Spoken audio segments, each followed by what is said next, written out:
Halo, selamat pagi pemirsa di Kota Medan, Riau, Palembang, dan daerah lain di Sumatera. Selama 30 menit ke depan, kami akan mengabarkan informasi menarik dari wilayah Sumatera dan sekitarnya bersama saya Jasmine Rahmadi. Inilah kabar Sumatera untuk Anda.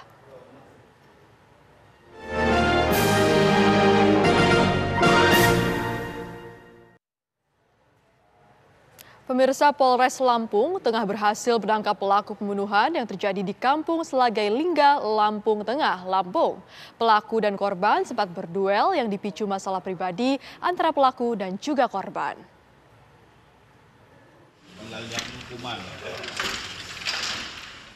Tim khusus anti bandit Polres Lampung Tengah Lampung berhasil menangkap pelaku pembunuhan seorang warga Selagai Lingga yang mengakibatkan korban hingga tewas. Pelaku berinisial RA sempat melarikan diri ke Lampung Utara setelah berduel dengan SA yang picu masalah pribadi. Namun dengan kesigapan tim TKP 303 Polres Lampung Tengah, pelaku berhasil ditangkap di rumah kerabatnya saat dalam pelarian. Selain menangkap pelaku, polisi juga menyita sejumlah alat bukti yang digunakan pelaku dalam melakukan pembunuhan. Dari pengakuan tersangka sendiri bahwa memang ada konflik antara tersangka dengan pelaku. Artinya permasalahan pribadi antara tersangka dan pelaku itu sudah terjadi beberapa hari sebelumnya. Dan mereka berjanjian untuk menyelesaikan masalah itu secara jantan. Bertemu satu lawan satu. Untuk pendalaman bahwa pisau yang digunakan milik siapa, itu masih kita akan lakukan cek sampel darah. Untuk mempertanggungjawabkan perbuatannya, kini pelaku dijerat dengan pasal 340 dan 338 dengan ancaman hukuman seumur hidup. Dari Lampung Tengah Lampung, Pujiansyah, Edi Supriyanto, TV One mengabarkan.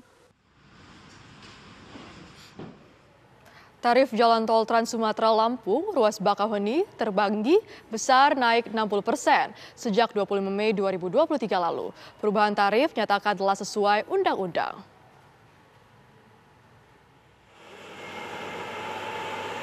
PT Hutama Karya selaku pengelola jalan tol Trans Sumatera Lampung memberlakukan tarif baru pada ruas tol Bakauheni Terbanggi besar sejak 25 Mei 2023.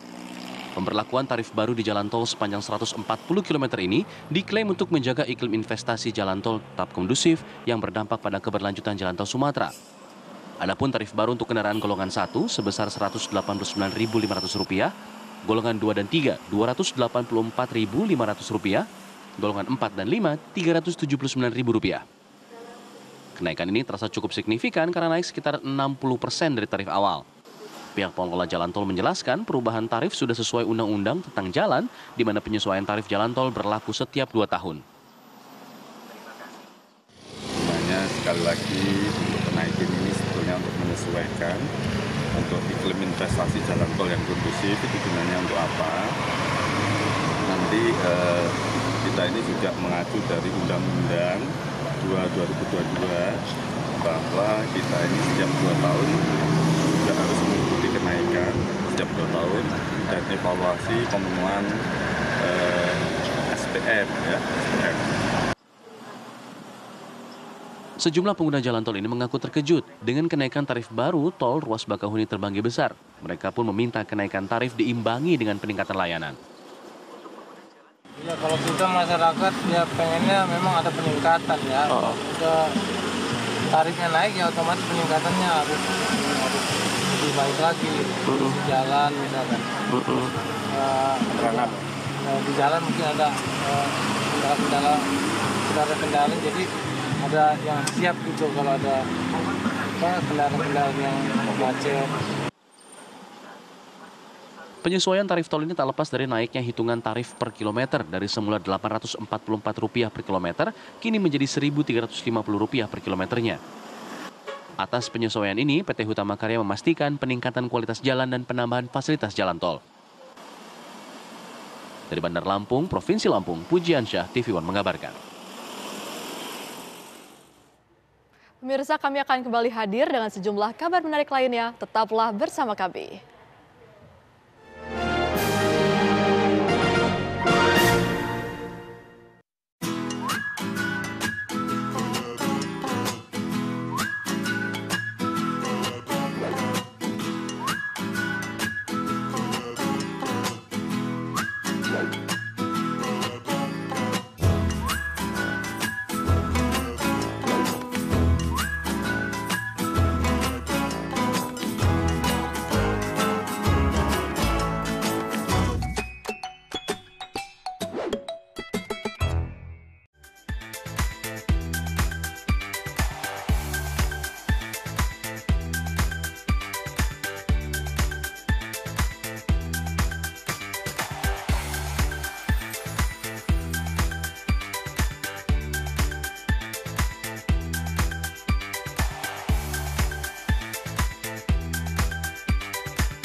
Aktual, faktual, dan lengkap adalah landasan sebuah berita menghasilkan perspektif secara tepat. Dengan dukungan teknologi terkini, hadir untuk Anda tvOneNews.com sebagai platform terintegrasi antara broadcast newsroom dan media digital. Akses segera tvOneNews.com melalui website maupun smartphone Anda berbasis Android dan iOS. tvOneNews.com. Laga para petinju terbaik dunia disaksikan jutaan pasang mata.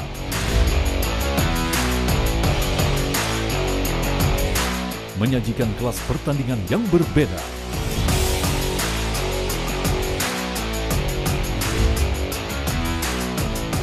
Saksikan Best World Boxing hanya di TV One. Kamu lagi chatan sama siapa sih sayang? Kok serius banget?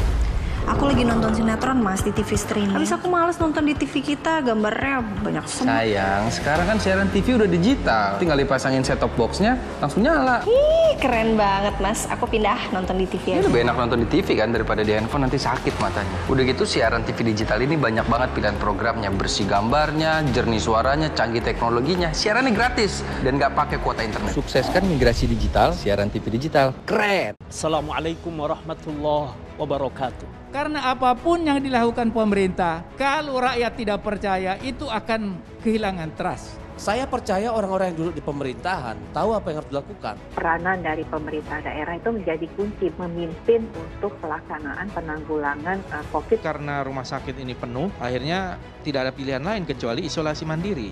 Saksikan Catatan Demokrasi Selasa pukul 20 waktu Indonesia Barat live hanya di TV One. Menghadirkan informasi penting dan menarik. Kasus penularan varian Omicron di Jakarta Barat lembaga negara kita memastikan kesehatan terjaga di dunia yang mereka menawarkan melalui media sosial. Semua tersaji lengkap menemani waktu siang Anda.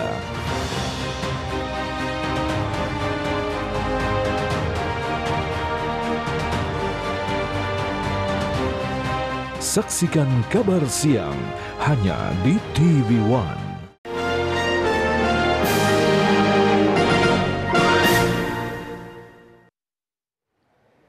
Menteri Pertahanan RI Prabowo Subianto bertemu dengan Menteri Pertahanan Amerika Serikat Lloyd Austin di Singapura. Menurut Menhan Prabowo Subianto, pertemuan yang baik antara kedua negara dan hingga saat ini Indonesia memiliki hubungan baik dengan Amerika Serikat dan berharap kerjasama ini berlangsung dengan baik. Pertemuan antara Menteri Pertahanan di ASEAN dengan Menteri Pertahanan Amerika Serikat membahas keterlibatan multilateral dalam keamanan regional ASEAN.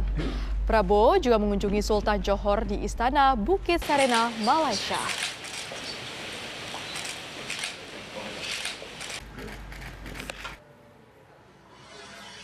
continue the close cooperation. Thank you. Did China come out in the conversation at all? Ganjar Pranowo melakukan kunjungan ke Kiai Sepuh Buntet Pesantren di Desa Martapada, Kabupaten Cirebon, Jawa Barat. Didampingi pimpinan PDIP, Jawa Barat dan Kabupaten Cirebon, Ganjar ditemui langsung oleh Kiai Sepuh Buntet, Kiai Adib Rofiuddin Iza, dan juga keluarga. Pertemuan ulama dan umaro tersebut berlangsung tertutup selama kurang lebih 1 jam.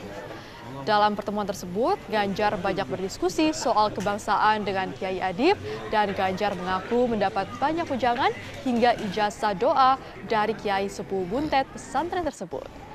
Sang Kiai pun mendoakan Ganjar bila berkuasa menjadi orang nomor 1 di negeri ini untuk amanah dalam memimpin. Ya, karena beberapa kali saya kalau pas ke Buntet belum sempat, dan kemarin juga komunikasi hanya by phone, dan hari ini saya membatalkan niat. Jadi sudah saya Pak Kiai bisa hadir dan tadi mendapatkan banyak gambaran tentang bangsa ini, negara ini ke depan seperti apa, dan beliau mengijazahin saya beberapa hal ya, yang tentu saja ini sangat baik, bagaimana membangun suasana kebangsaan yang damai, tentram, hubungan ulama-umaro bagus, dan ya luar biasa lah. Tentu saya sangat berbahagia bisa diterima beliau. Bakal Capres Anies Baswedan menyempatkan diri menonton ajang Formula E di Jakarta International E-Prix Circuit. Mantan Gubernur DKI Jakarta itu datang bersama istri, anak, dan juga menantunya. Berbeda dengan saat menjabat Gubernur DKI Jakarta, Anies kini menonton sebagai warga biasa. Anies juga menyatakan berharap yang terbaik untuk gelaran Formula E.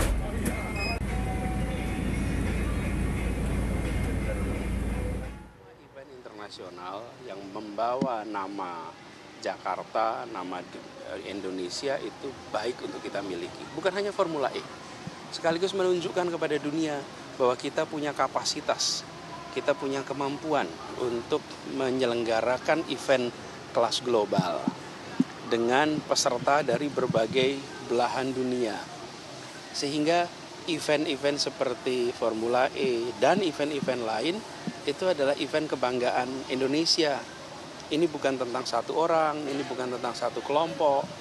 Keberhasilan Formula E adalah keberhasilan Jakarta, adalah keberhasilan Indonesia. Selepas meninggalkan Gerindra, Sandiaga Uno menegaskan dirinya belum menentukan langkah politik untuk berlabuh ke partai manapun. Pernyataan Sandiaga Uno tersebut disampaikan saat berkunjung ke Kampung Wisata Purubayan, Kota Gede, Yogyakarta, Minggu sore. Sandiaga Uno mengungkapkan ada kesantunan politik di mana dirinya tengah menjalani masa idah selepas meninggalkan Gerindra dan akan ada waktunya di mana dirinya akan berlabuh dan menentukan langkah politik berikutnya. Terkait elektabilitas salah satu survei yang menempatkan Sandiaga Uno masuk papan atas cawapres, ia menyampaikan bahwa saatnya nanti ketua partailah yang menentukan, sementara para nominasi harus terus berkarya bagi nusa dan juga bangsa. Saya sekarang yang menentukan adalah para pimpinan partai politik, karena bagi para calon yang nanti akan dinominasikan itu kuncinya adalah bagaimana menyumbangkan, mengkontribusikan gagasan dan pemikiran. Putusan akhir ada di pimpinan partai politik. Jadi wewenangnya kita serahkan dan pertimbangannya tentunya kita berikan ruang penghormatan bagi para partai politik untuk menentukan pilihan. Yang membuat lama apa sih Pak? Dekat akan bergabung juga. Ya, kalau P3 ada prosesnya, tahapannya semacam kayak ospek gitu. Kalau sama partainya Pak Nur Cahyo ini pembicaraan yang lebih mendalam mengenai gagasan pembangunan kebangsaan ke depan. Karena saya meyakini partainya Pak Nur Cahyo ini aset bangsa. Jadi kita harus mengajak bergabung bersama-sama untuk membangun ini.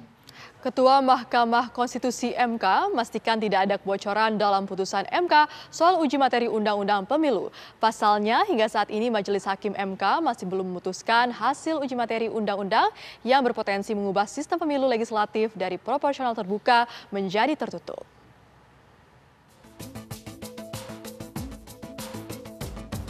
Di tengah kontroversi bocornya putusan Mahkamah Konstitusi MK tentang uji materi Undang-Undang Pemilu, Ketua MK Anwar Usman akhirnya bersuara. Dia memastikan tidak ada kebocoran dalam putusan MK tentang uji materi undang-undang yang berpotensi mengubah sistem pemilu legislatif dari proporsional terbuka menjadi tertutup. Hingga saat ini, dia mengaku Majelis Hakim MK yang mengadili uji materi Undang-Undang Pemilu masih belum rapat untuk mengambil keputusan. Dia mengaku putusan baru akan dilakukan dalam waktu dekat. Juru bicara MK sudah menyampaikan bahwa perkara itu belum diputus, belum dimusyawarahkan. Jadi kan baru menyerahkan kesimpulan kemarin itu terakhir tanggal 31. Setelah itu baru ada rapat permusyawaratan hakim untuk menentukan apa putusannya. Ya, tunggu saja nanti. Tapi sebagai hakim, azas yang perlu dipertimbangkan nanti untuk memastikan hasilnya ini sesuai dengan yang sudah berlangsung selama ini selama persidangan apa Pak? Semua dipertimbangkan, ya. Akan diinvestigasi nggak Pak soal kebocoran putusan ini? Iya. Itu saya bilang apa yang bocor belum putus. Sementara itu, Wakil Ketua MPR RI Arsul Sani meminta agar semua pihak menunggu dan menghormati putusan Mahkamah Konstitusi. putusan MK itu kan mengikat. Jadi ya mau tidak mau, meskipun itu pahit, meskipun itu kecut, gitu ya, itu kan mau tidak mau harus juga kita laksanakan. Tapi kan kita punya keyakinan bahwa MK akan memutus ini dengan perspektif kenegarawan yang jauh. Bukan hanya sekedar soal-soal yang sifatnya praktis. Sistem pemilu itu kan hal-hal yang praktis saja, yang bisa saja memang dari dan kita sudah mengalaminya, dari satu waktu ke waktu yang lain itu berubah atau ada variasinya. Gugatan Undang-Undang Pemilu sempat memicu kontroversi setelah adanya bocoran bahwa MK akan memutuskan untuk mengubah sistem pemilu legislatif. Sistem proporsional terbuka yang berlaku dalam 3 pemilu terakhir dikhawatirkan akan diganti dengan sistem tertutup. Dari Jakarta, tim TV One mengabarkan. Menteri Koordinator Bidang Politik, Hukum, dan Keamanan, Menko Polhukam Mahfud MD, menegaskan bahwa pemerintah tidak ikut campur dalam kontestasi Pilpres 2024 mendatang. Pemerintah menjamin tidak ada upaya penjagalan terhadap bakal calon presiden tertentu. Penjagalan pemilu salah satu paslon. Tidak ada, itu isu politik. Itu bagian dari perlombaan dari kontestasi politik. Yang mengatakan ini dijegal, mungkin biar pendukungnya muncul, atau mungkin biar yang milih sedikit. Kenapa dijegal? Karena ini tidak ada. Kalau pemerintah tidak menjegal, misalnya mungkin saudara sih cuma tidak enak mau bilang terus terang, mungkin dari tulisan-tulisan dan pernyataan Denny Indrayana, tidak ada yang akan menjegal. Malah saya katakan kepada dia, kamu harus usahakan di dalam berbagai forum agar koalisi yang mendukung Anies itu kompak agar Anies dapat tiket gitu, tidak dijegal oleh internalnya sendiri. Kalau pemerintah enggak, persilahkan gitu. Kita lindungi hak-haknya. Jadi tidak ada penjegalan. Itu di bawah aja. Pemirsa, kami akan kembali hadir dengan sejumlah kabar lainnya usai jeda.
Aktual, faktual, dan lengkap adalah landasan sebuah berita menghasilkan perspektif secara tepat. Dengan dukungan teknologi terkini, hadir untuk Anda tvOneNews.com sebagai platform terintegrasi antara broadcast newsroom dan media digital.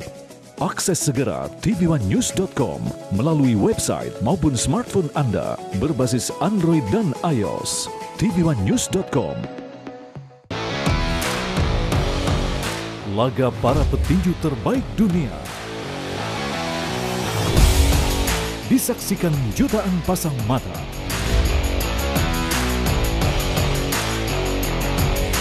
Menyajikan kelas pertandingan yang berbeda.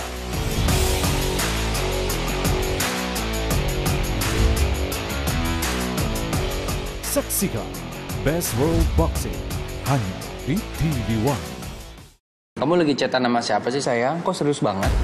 Aku lagi nonton sinetron Mas di TV streaming. Habis aku males nonton di TV kita, gambarnya banyak semua. Sayang, sekarang kan siaran TV udah digital. Tinggal dipasangin set-top box-nya, langsung nyala. Ih, keren banget Mas. Aku pindah nonton di TV aja. Lebih enak nonton di TV kan daripada di handphone, nanti sakit matanya. Udah gitu siaran TV digital ini banyak banget pilihan programnya. Bersih gambarnya, jernih suaranya, canggih teknologinya. Siarannya gratis dan nggak pakai kuota internet. Sukseskan migrasi digital, siaran TV digital. Keren! Assalamualaikum warahmatullahi wabarakatuh. Karena apapun yang dilakukan pemerintah, kalau rakyat tidak percaya, itu akan kehilangan trust. Saya percaya orang-orang yang duduk di pemerintahan tahu apa yang harus dilakukan. Peranan dari pemerintah daerah itu menjadi kunci memimpin untuk pelaksanaan penanggulangan COVID. Karena rumah sakit ini penuh, akhirnya tidak ada pilihan lain kecuali isolasi mandiri.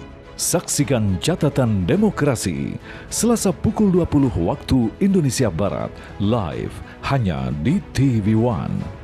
Menghadirkan informasi penting dan menarik. Kasus penularan varian Omicron di Jakarta Barat, lembaga negara kita memastikan kesehatan dan menjaga dunia yang mereka menawarkan melalui media sosial. Semua tersaji lengkap menemani waktu siang Anda.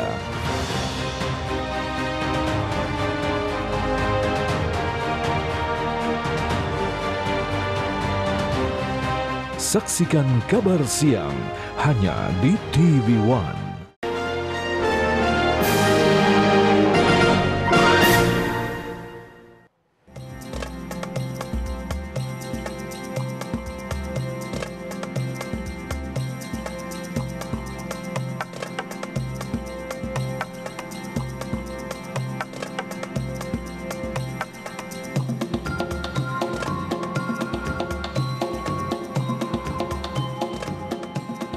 Barat Indonesia terdapat gerbang lalu lintas perdagangan dan kebudayaan dunia.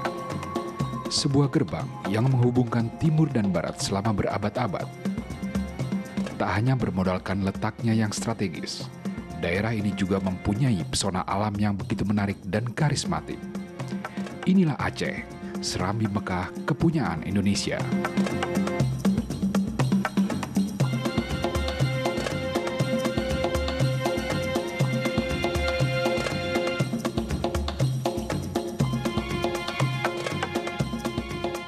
Hutan Sampoinet merupakan kawasan hutan alami di Kabupaten Aceh Jaya.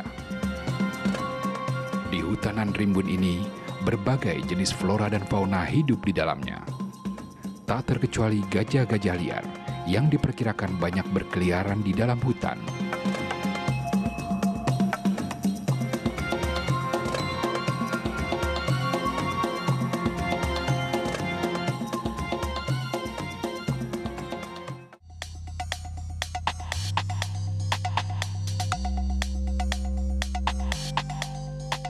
Konflik manusia dengan gajah liar kerap terjadi di sini. Gajah-gajah liar keluar hutan dan merusak kebun-kebun penduduk. Tidak hanya dirugikan, namun keberadaan gajah liar juga dikhawatirkan dapat mengancam keselamatan para penduduk yang bermukim di sekitar hutan Sampoinet.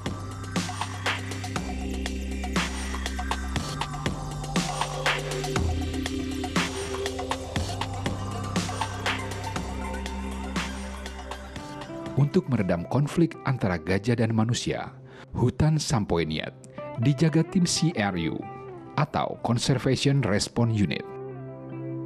Mereka adalah tim patroli yang bertugas menghalau gajah-gajah liar. Aceh Jaya merupakan kabupaten paling tinggi terjadinya konflik manusia dan gajah. Hal itu disebabkan karena topografi antara daratan rendah dengan pegunungan yang saling berdekatan. Gajah merupakan satwa liar yang tidak hidup di hutan-hutan lebat, melainkan di hutan-hutan dataran rendah. Akibatnya, konflik gajah dan manusia di kawasan ini pun sempat tak terhindarkan. Tapi dengan adanya 4 gajah jinak ini dengan para ranger atau mahot yang menjadi polisi bagi gajah-gajah liar, konflik di kawasan ini pun dapat diminimalisir. Uniknya, 4 gajah jinak ini mempunyai nama sendiri, yaitu Aziz, Isabella, Olo, dan Wingo. Gajah-gajah jinak Sampoiniet sebelumnya adalah gajah liar yang berhasil diamankan warga. Gajah-gajah ini dirawat dan dilatih dengan sangat baik.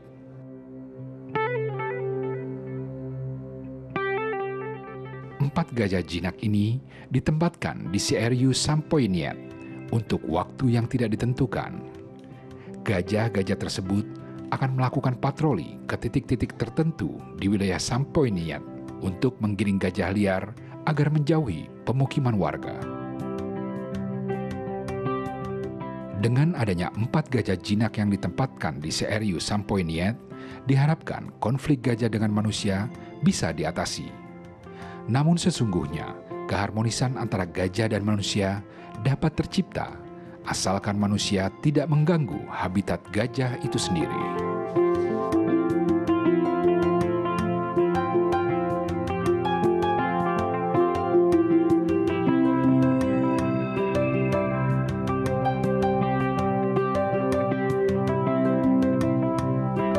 Pemirsa, seorang pedagang mie pangsit asal Kabupaten Bireuen, Provinsi Aceh, sukses menjadi seorang content creator. Lewat kontennya yang kocak, pemuda asal Kota Juang ini telah membuat warung dan akun media sosialnya pun kini menjadi viral dan terkenal.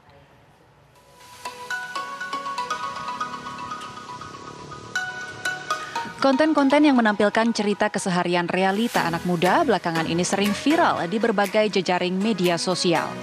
Hal itulah yang menjadi inspirasi Abdi Maulana, seorang konten kreator asal Aceh yang kerap menghibur netizen lewat kontennya yang menggelitik dan berhasil memancing gelak tawa warganet. Konten video yang dibuat bersama rekan kerjanya di sebuah warung mie pangsit miliknya berhasil menghibur jutaan netizen di jejaring media sosial. Awalnya pada tahun 2021, Abdi Maulana membuat konten-konten video lucu itu cuma iseng-iseng belaka untuk mengisi waktu luang di sela-sela ia jualan mie pangsit. Konten yang mencuatkan namanya hingga viral adalah saat membuat video dengan mencampurkan beberapa bahasa lain. Dalam membuat sketsa video, Abdi memadukan beberapa bahasa asing seperti bahasa Korea dan Malaysia dengan karakter seorang pedagang mie pangsit. Berkat ide kreatifnya itu, kini warung mie pangsit dan akun media sosialnya pun menjadi viral dan terkenal. Semua bermula dari keisengan saya bikin konten di sela-sela kami dagang. Di awal itu tapi belum rame viewsnya, tapi karena saya suka menyalurkan apa yang ada dalam kepala saya dalam bentuk video, lama-kelamaan ternyata banyak juga yang suka dengan video-video yang saya bikin di sosial media gitu. Nah, motivasi saya waktu itu komentar-komentar positif netizen yang membuat saya bersemangat untuk terus mencoba menghibur dalam bentuk video di sosial media gitu. Perjalanan seorang Abdi Maulana menjadi konten kreator sukses tentu tidaklah mudah. Lantaran di Aceh sendiri, banyak konten kreator yang seperti dirinya dan kerap disepelekan. Namun hal tersebut tak menyurutkan semangat Abdi untuk tetap konsisten membuat konten bersama rekannya. Dari Banda Aceh, Provinsi Aceh, Muhammad Fadli, TV One mengabarkan. Demikian kabar Sumatera hari ini pemirsa. Saya Jasmine Rahmadi mewakili kru yang bertugas. Pamit undur diri, terima kasih dan sampai jumpa.